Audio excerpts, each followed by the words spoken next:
रात के 2 बजे जब दुनिया सो रही होती है, तब कुछ दरवाजे ऐसे भी होते हैं जो खुलने के लिए नहीं बल्कि बंद रहने के लिए बने होते हैं। लेकिन अगर वो दरवाज़ा खुल जाए तो क्या होगा? ये कहानी एक ऐसे घर की है जहाँ एक आखिरी दरवाज़ा था जिसे खोलने की गलती किसी ने कर दी तो समझो वो खत्म।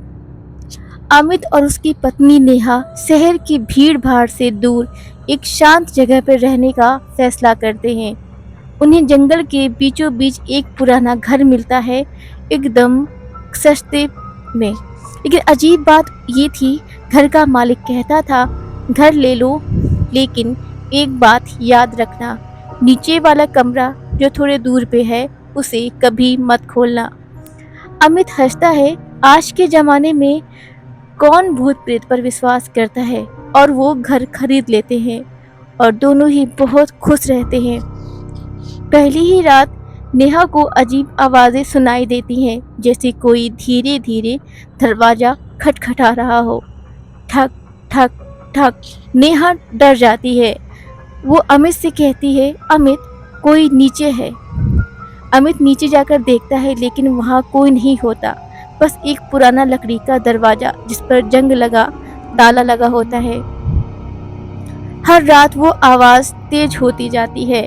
अब सिर्फ खटखटाहट नहीं बल्कि कोई अंदर से खरोच रहा था। खर खर खर। एक रात नेहा को सपना आता है, एक औरत सफ़ेद कपड़ों में, खून से सना चेहरा। वो कहती है, मुझे बाहर निकालो, मैं यहाँ बंद हूँ। नेहा चीख कर उठ जाती है। अगले दिन नेहा को घर के पुराने कागज मिलते हैं।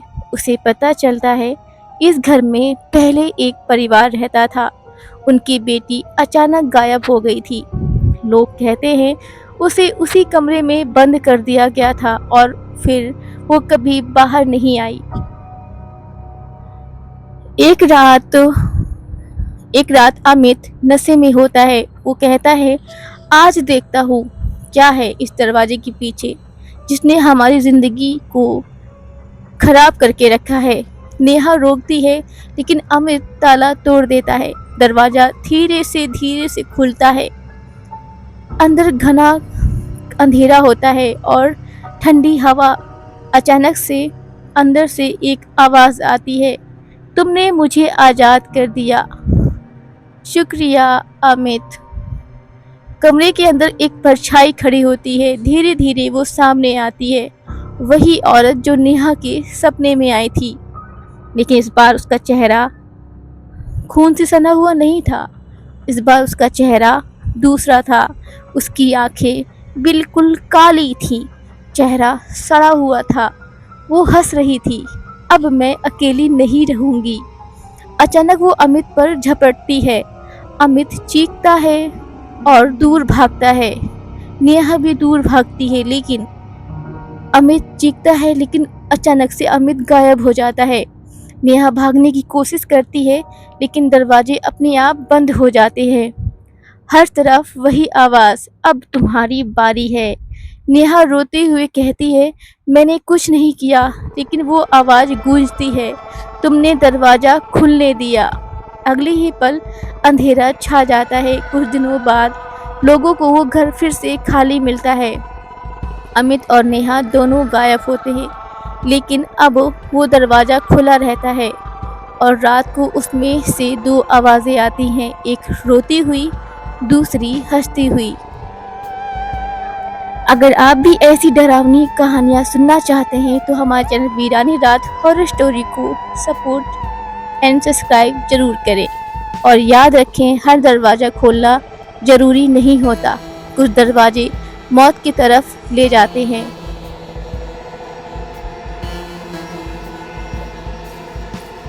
अमित और नेहा के गायब होने के बाद वो घर सालों तक बंद पड़ा रहा। लोग कहते हैं रात को वहाँ चीखने की आवाज़ें आती है। लेकिन एक दिन 3 दोस्त रोहित, कबीर और सानिया नाम की लड़की वीडियो बनाने के लिए उस घर में जाने का फैसला करते हैं। रोहित हंसते हुए कहता है, आज सारा सच पता चल जाएगा जो दुनिया वाले इस घर के बारे में उड़ाते हैं। भूत है या सिर्फ अफवाह। जैसे ही वो घर के अंदर जाते हैं उन्हें अजीब सी ठंडक महसूस होती है।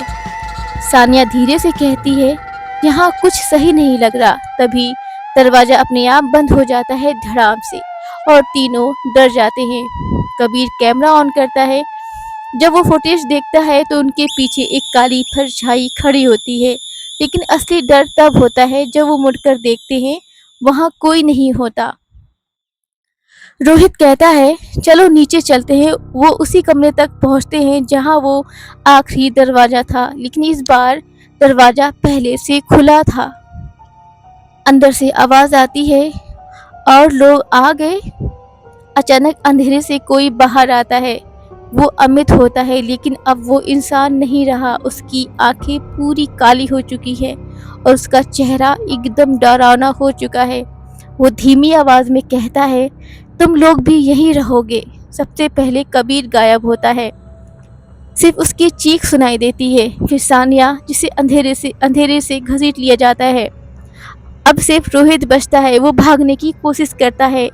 रोहित को एक पुरानी डायरी मिलती है। उसमें लिखा होता है, ये दरवाजा एक आत्मा का नहीं बल्कि एक रास्ता है जहाँ से जो भी अंदर जाता है वो खुद एक आत्मा बन जाता है। रोहित डर जाता है। अचानक अमित और नेहा दोनों उसके सामने आ जाते हैं। तीनों एक साथ कहते हैं, अब तुम भी हमारे साथ रहोगे। रोहित चीखता है और फिर सब कुछ शांत हो जाता है। अगले दिन लोगों को उस घर के बाहर एक कैमरा मिलता है जिसमें आखिरी रिकॉर्डिंग होती है। रोहित खड़ा है उस दरवाजे के अंदर और मुस्कुरा रहा है।